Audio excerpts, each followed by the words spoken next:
الحمدللہ یہ ہمارے لیے بڑی خوشی کی بات ہے اور بڑے گرو کی بات ہے، بڑے فخر کی بات ہے کہ ہمارے ملک، ہمارے انڈیا کا جو چندریان مشن تھا، الحمدللہ وہ کل 23 اگست 2023 کو چاند کی سطح پر اترنے میں کامیاب رہا۔ یہ کل کا دن ہمارے لیے ایک تاریخی دن تھا، بہت بڑا دن تھا، اور ہماری دعا یہ ہے کہ اللہ ہمارے ہندوستان کو، ہمارے ملک کو یوں ہی سدا آباد رکھے اور ایسے دن بدن ہمارا ملک ترقی کرے اور کامیابی کی طرف بڑھتا رہے۔ یہاں پر بہت سارے احباب اور بہت سارے لوگوں نے ہم سے خود پوچھا، اور سوشل میڈیا پر اس طرح کے بہت سارے سوالات اٹھائے جا رہے ہیں کہ کیا چاند پر پہنچنا ممکن ہے؟ چاند پر کوئی شخص پہنچ سکتا ہے حقیقت میں، یا یہ سب ایک ڈھونگ ہے؟ بالخصوص 1969 میں جب امریکہ نے سب سے پہلے چاند پر پہنچ کر کے وہاں اپنا جھنڈا گاڑا تھا، اور وہاں پر اس نے اپنے 3 بندوں کو بھی اتارا تھا، 3 آدمی بھی وہاں پر گئے تھے، تو وہاں کی جو ویڈیو ہے، وہاں کی جو کلپ ہے، اس کو دیکھ کر کے بہت سارے لوگوں نے اس کا انکار کیا، اور اس کو بتایا گیا کہ یہ ایک فلم کے ذریعے سے بنایا گیا ہے اور اس کو چاند پر پہنچنا بتایا جا رہا ہے، باقی حقیقت میں اس کا کوئی تعلق نہیں، وہ ایک ڈرامہ ہے۔ تو اس طرح کے لوگ خیالات اور شبہات اور اعتراضات پیش کر رہے ہیں۔ بہت سارے احباب نے مجھ سے بھی پوچھا کہ بتائیے کیا اسلامی نقطۂ نظر سے چاند پر پہنچنا ممکن ہے کہ نہیں ممکن ہے؟ کیا چاند پر کوئی سچ مچ اتر سکتا ہے؟ تو دیکھیے، میں کہتا ہوں کہ ہمارا چونکہ دین بڑا آفاقی دین ہے اور ہمارے دین کی تعلیمات بہت بلند و بالا ہیں، یہ بڑے پرانے خیال کے لوگ ہیں اور بہت محدود سوچ رکھنے والے لوگ ہیں جو یہ سمجھتے ہیں کہ چاند پر پہنچا نہیں جا سکتا ہے۔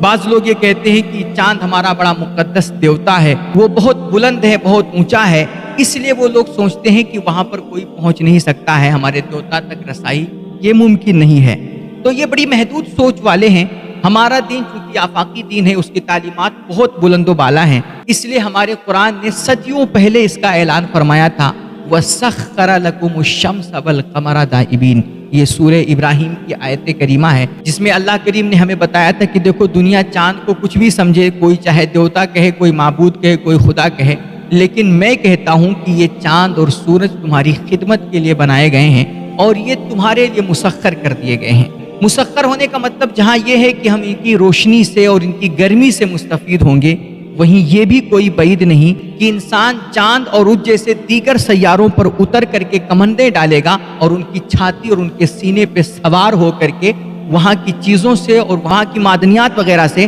اور چاند اور دیگر سیاروں سے وہ استفادہ کرے گا۔ تو یہ کوئی بعید نہیں ہے، اور قرآن کا اگر آپ بغور مطالعہ کریں تو آپ کو تقریباً 10 آیتوں میں تسخیر قمر یعنی چاند کے مسخر ہونے کا ذکر ملے گا۔ بڑے صاف لفظوں میں قرآن نے ان تمام چیزوں کا ذکر فرمایا ہے کہ انسان سوائے خدا کے کائنات کی ہر چیز کو اپنے دست قدرت میں حاصل کر سکتا ہے اور اس کو مسخر کر کے اس سے وہ استفادہ کر سکتا ہے۔ آپ سورہ انشقاق کی آیتیں پڑھ کر کے دیکھیے، اللہ قرآن پاک میں سورہ انشقاق میں ارشاد فرماتا ہے، وَالْقَمَرِ إِذَا اتَّسَقَ لَتَرْكَبُنَّ طَبَقًا عَنْ طَبَقٍ فَمَا لَهُمْ لَا يُؤْمِنُونَ۔ اللہ قرآن میں ارشاد فرماتا ہے سورہ انشقاق میں کہ قسم ہے چاند کی، جب وہ پورا ہو جائے تم ضرور ایک منزل سے دوسری منزل کی طرف چڑھتے جاؤ گے، تو ان کو کیا ہوا ہے کہ یہ ایمان نہیں لاتے۔ یہ سورہ انشقاق کی ان آیتوں میں اسی مون لینڈنگ کا ذکر ہے، چاند پر جانے اور چاند پر اترنے کا ہی ذکر ہے۔ یہ انسان دن بدن ترقی کرے گا، اس کی سوچ بدلے گی، اس کی عقل ترقی کرے گی، اور یہ جہاں جیسے کہ بچپن سے جوانی، جوانی سے بڑھاپے کے منازل طے کرتا ہے، اسی طرح یہ انسان دنیاوی اور مادی لحاظ سے بھی یہ زمین سے اور زمین سے دیگر سیاروں کا بھی سفر کرے گا، اور یہ ایک دن آئے گا کہ چاند پر بھی اترے گا۔ اور اسی لیے ان آیت قرآن کے ان سورہ انشقاق کی ان آیتوں کے بعد جسٹ جو ہے آیت سجدہ آ رہی ہے،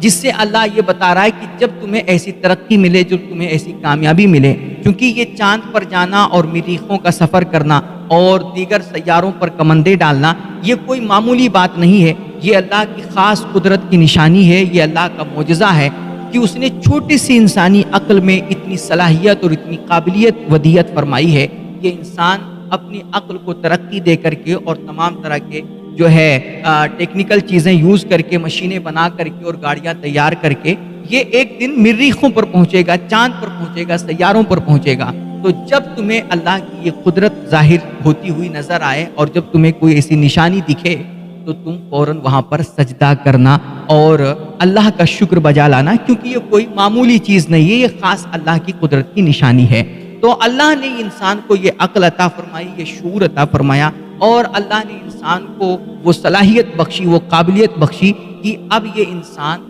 یہ ساری چیزیں مشینیں وغیرہ بنا کر کے، گاڑیاں تیار کر کے اور چندریان وغیرہ کے ذریعے سے یہ چاند پر پہنچنے لگا ہے اور اترنے لگا ہے۔ تو یہ کوئی تعجب کی بات نہیں ہے، اور باقاعدہ اس میں یہ کامیابی کا بھی ذکر ہے اس آیت میں، لہٰذا اس میں کوئی حیران ہونے کی بات نہیں ہے کہ انسان چاند پر کیسے پہنچ سکتا ہے، چاند پر پہنچنا محال ہے اور یہ سب بہت عقل سے بعید چیزیں ہیں، ایسی کوئی بات نہیں ہے۔ اور آپ باقاعدہ ہمارے تو علماء کرام نے بہت سارے جو ہے ہمارے مفتیان اعظام نے اپنے اپنے فتاووں میں چاند پر پہنچ کر کے وہاں نماز کیسے پڑھنی ہے، نماز کی کیا صورتیں ہوں گی، یہ سارے فتوے بھی باقاعدہ بیان کر رکھے ہیں۔ تو یہ لوگوں کی اور کسی قوم کا یہ نظریہ ہوگا کہ چاند پر کوئی نہیں پہنچ سکتا، لیکن ہمارا اسلام اور ہمارے اسلام کی تعلیمات یہ کہتی ہیں کہ سوائے خدا کے انسان ہر چیز پر قدرت حاصل کر سکتا ہے، ہر چیز کو مسخر کر سکتا ہے اور ہر چیز کو اپنے استعمال میں لا سکتا ہے، اس سے استفادہ حاصل کر سکتا ہے۔